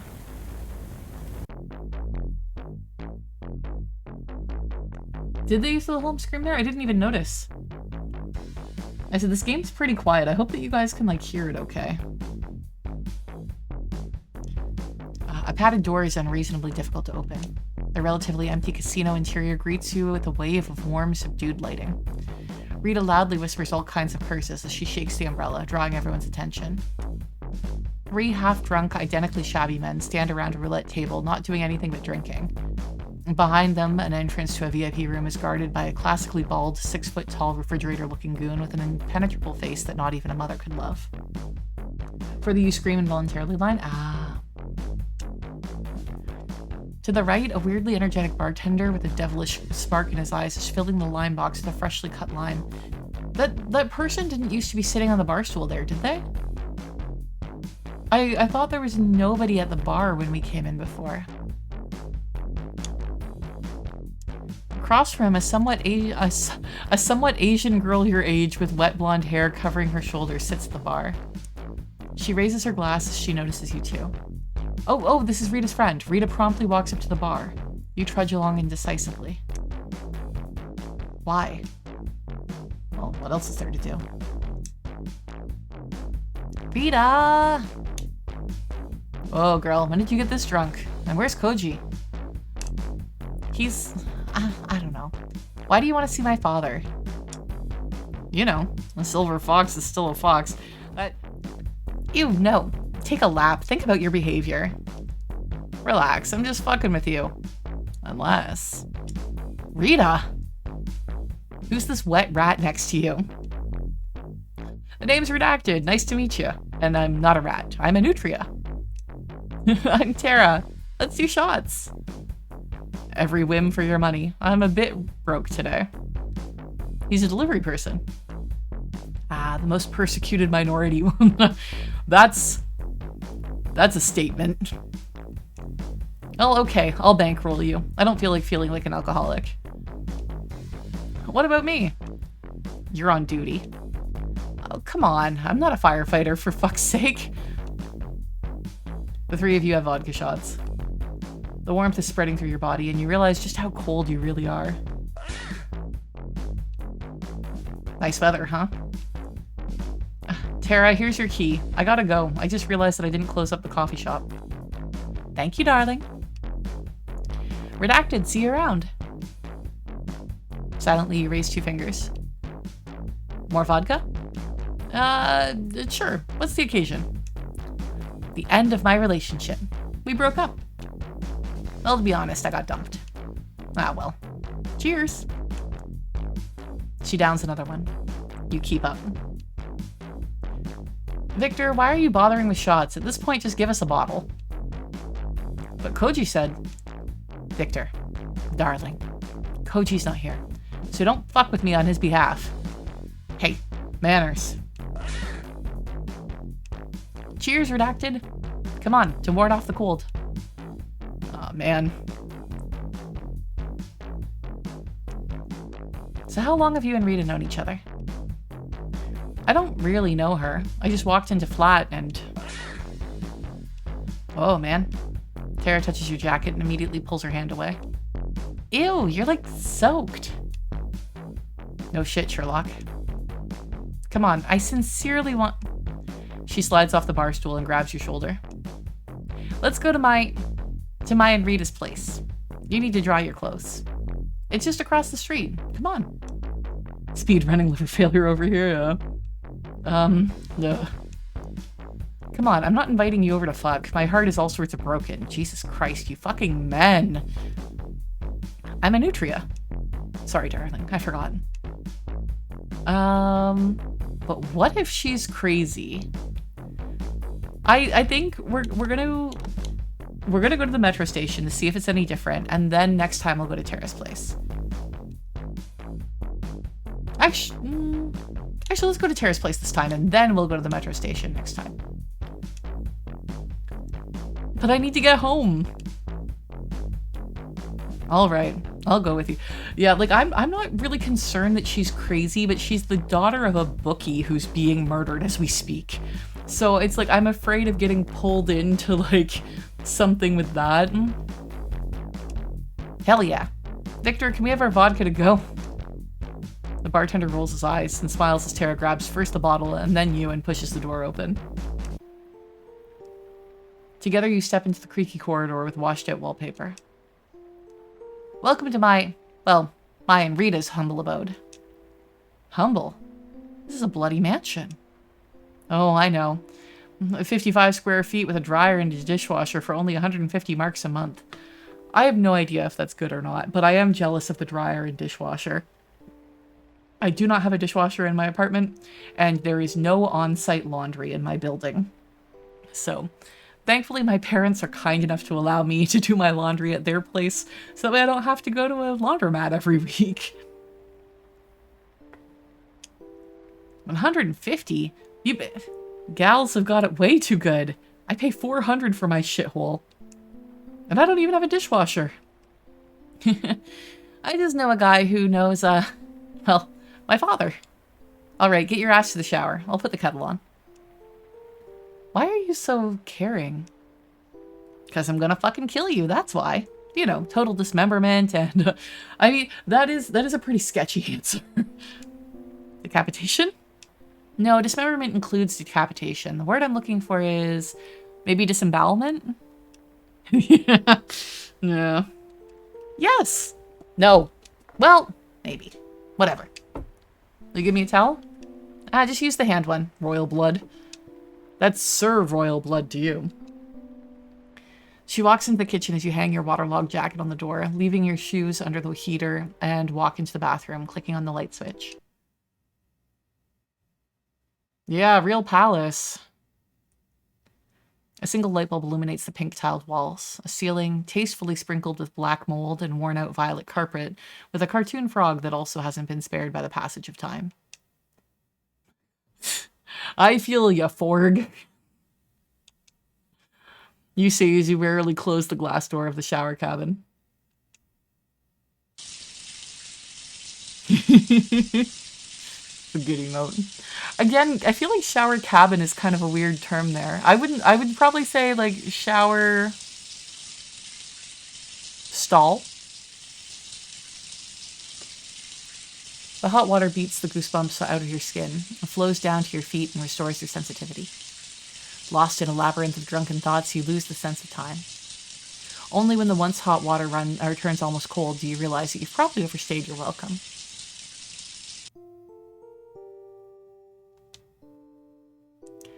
On a washing machine, Tara has left a gray towel stained with peroxide, along with a XXL shirt emblazoned with an Auto Care logo, and socks that are at least 3 sizes too small for you. You put on everything plus your slightly wet boxers, and you stare into the darkness of the bags under your eyes as you dry your hair, contemplating all the choices that brought you to this moment.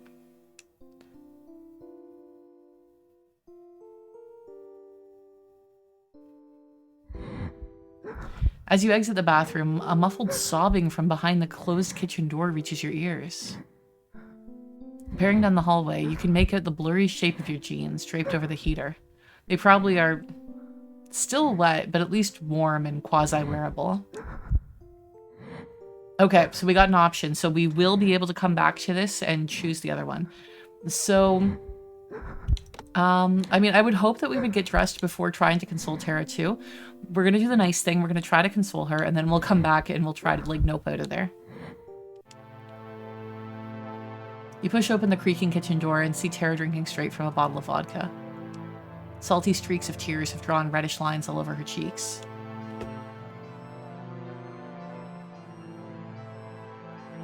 Slowly, as if not wanting to draw any attention, you sit beside her and ask, "Tara?" She puts the bottle on the table and swiftly wipes her face, smearing her mascara all over her face.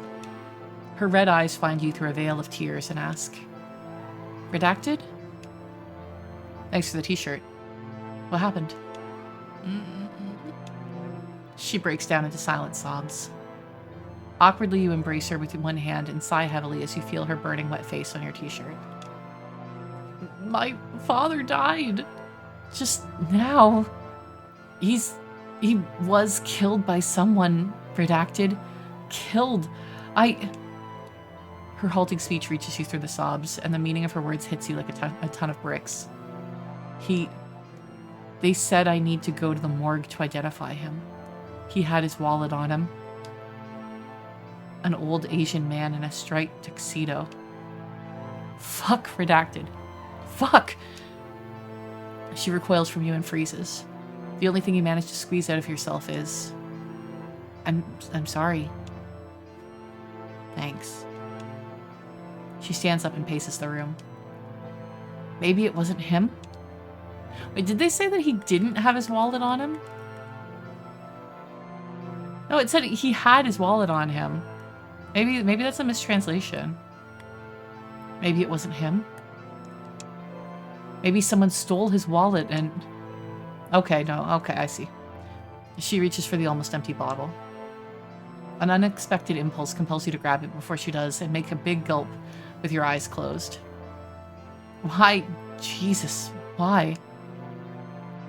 She whimpers as she slides down the wall into the dirty floor beside the refrigerator. You walk up and sit down beside her. I should go there, shouldn't I? Yeah. Is this okay? If I just sit here? 5 minutes. Just 5. Tara bursts into tears. You squeeze her shoulder, wishing to shift the pain towards your fingers and help exorcise it from her body. Tara. Redacted?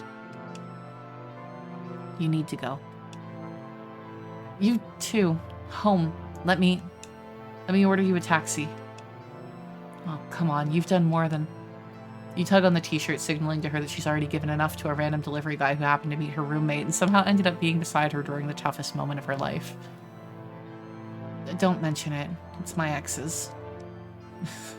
I thought... Half an hour ago, I thought it couldn't get any worse. I wish I... Heart-wrenching sobs interrupts her speech. Fuck. Redacted. I have to go. I'm ordering you a taxi. You don't resist. Tara finds her phone and orders you a ride to the Zampano 12. You thank her into the emptiness of her loss. She smiles a pale smile and asks for a cigarette. You smoke in silence, waiting for the car to arrive. You express your gratitude again, and she flicks off the words along with the cigarette dust, clenches her jaw and stops crying. You hastily get dressed and go downstairs together with Tara. The clouds have cleared, revealing a starless night sky. She hugs you goodbye. Be strong, were the last words of platitude you tell her before crawling into the vomit-smelling insides of the taxi. Hey, you made it home! You arrive home too late, shake the wet clothes off, and sit on your bed for 40 minutes, replaying in your mind what happened in that faraway kitchen. I feel like this, like, back when Archfey, you were like, the ride should be over, like, the guy should be out of the area. This time, we definitely spent enough time, so we just got home safely from that taxi ride. I was kind of expecting it to go to the taxi scene. You arrive home too late, shake off the wet clothes, and sit on your bed for 40 minutes, replaying in your mind what happened in that faraway kitchen. Poor girl. Not so happily ever after achievement. Get home. 70% of players got this one. Almost 71. Poor girl. You don't notice how quickly you fall asleep.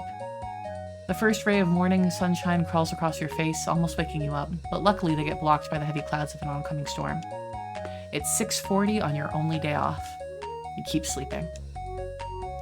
It is so nice when you, like, wake up really early on a day off and you look at the clock and you're like, oh man, I still got hours to sleep, and you just go back to sleep.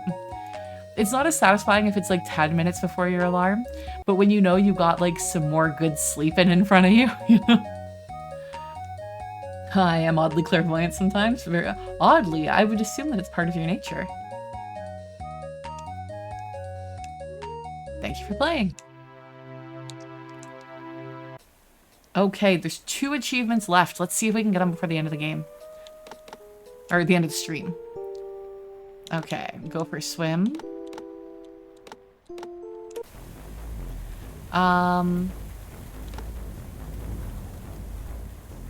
We go inside. I don't think we've done that yet. Go inside Titanic with Rita. Actually, no, we did do that, didn't we? Okay, we're gonna go to Tara's place again. Now we're gonna get dressed and fuck off without drawing her attention. Quickly and silently, you pull on your warm jeans, hop inside your quasi-dry sneakers, and put on your heartbreakingly wet jacket.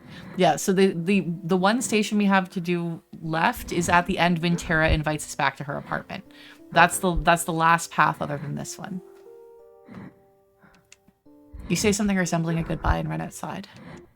I don't answer for anyone's mental condition. I'm my own person. People cannot save each other from every situation you ultimately get yourself out of, or you ultimately get out yourself. This chain of thoughts flies through your brain in quick succession as you run down a flight after flight of stairs. To your delight, the storm dialed back to a regular rain. A couple blocks down, police lights throw blue reflections all over the neighborhood. Did someone get killed or something?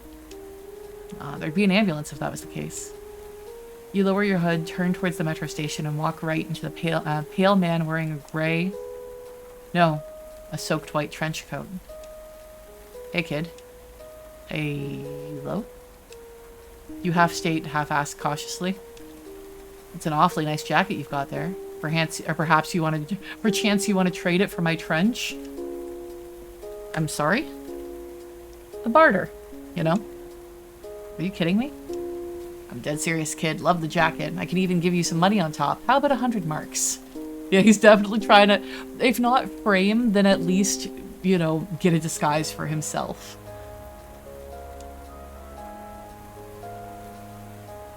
Those are some awful fingernails. The man pulled out 100 and your field of vision instantly narrowed into a tunnel. Your mind blocked out everything on the periphery, focusing only on the shining bill like a guiding star. You may have even drooled a bit, but you were in no state to notice that. Of course. Sure, I mean, why not? Hastily, you pull off your wet jacket and grab the treasured banknote. A man smiles and hands you his extremely soaked trench coat. The normal questions like, why the fuck would he do that? Is he a criminal on the run? Were dismissed by the pure unadulterated greed, and you head towards the metro with the stride of a man unburdened by earthly problems. By the entrance to the metro station, a young policeman, deriving a great deal of pleasure from an unfiltered cigarette, raises his rapidly widening eyes on you and distorts his face with a grimace that you've never been greeted with before. You cautiously slow your pace. He unholsters his gun and points it straight at you. Man, what the fuck? Your ID, please, he yells with genuine fear. You reach inside your inner pocket for the wallet as your face is illuminated by 2 consecutive flashes. The sounds of shots trembled through your eardrums, leaving nothing but a high-pitched ringing behind. A sudden weakness in your limbs makes you stagger, but your hand keeps fishing for the wallet. 2 more shots pierce right through her and stop somewhere inside your ribcage. Oh. You awkwardly fall down to the sidewalk, still trying to find the bloody wallet. Must have left it in my old jacket. You think before fading to black. Oh my god. We got Killing in the Name of. This is the second musical reference there. Get shot by a cop. 61% of players have this achievement.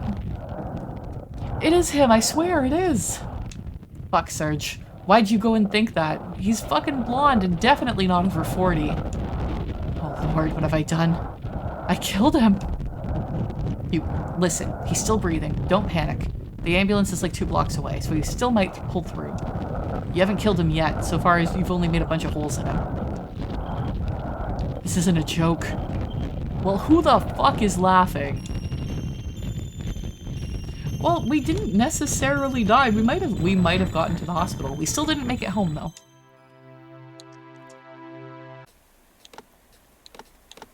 Okay.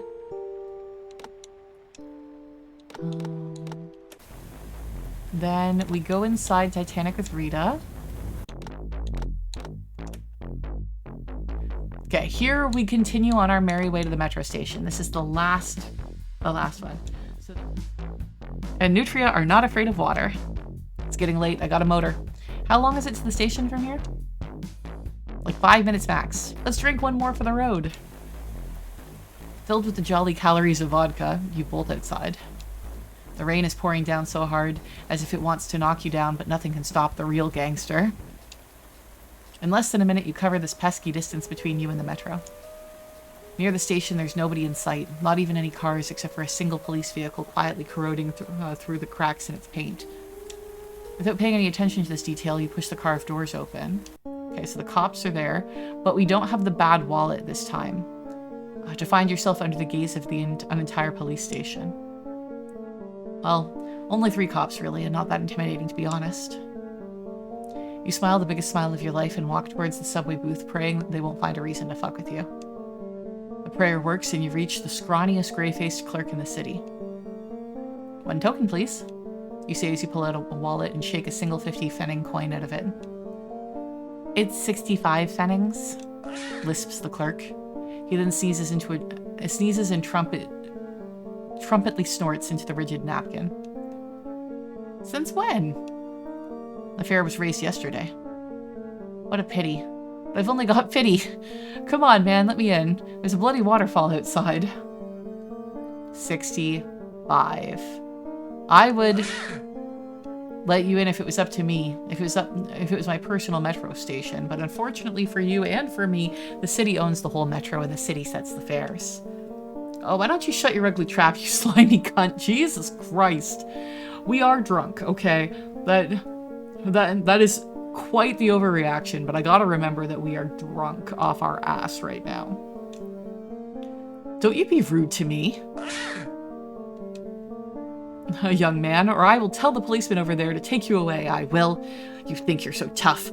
I've seen tougher. Oh, young man, you have no idea what kind of trouble you've gotten yourself. You look at the dim lights reflecting in his eyes, and the eyes of the clerk with disgust. He seems to have gotten so overstimulated that he physically cannot stop yapping. Just like me! I also physically cannot stop yapping. You're gonna be thrown in the drunk tank 100%. With an innocuous smile, you turn around and walk towards the You drunk idiot. You're gonna try to, like, hop over the turnstiles with 3 cops standing there?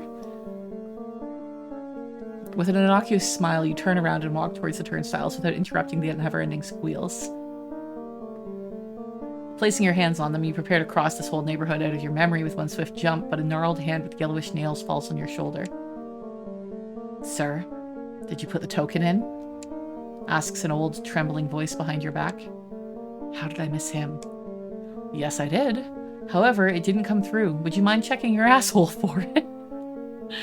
This makes me think of the Tom Cardy song, Have You Checked Your Butthole? You push yourself off the ground, hoping to fly above the turnstile, away from the clutch of the security guard, but another meteor hand falls on your shoulder, stomping you back into the marble floor.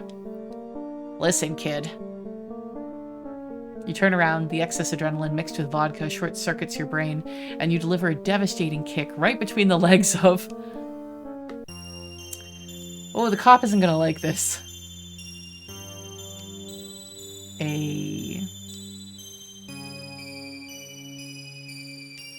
Police. Face. Officer. We got 1312 is the achievement name, and it's Kick a Cop. 61% of players got this one.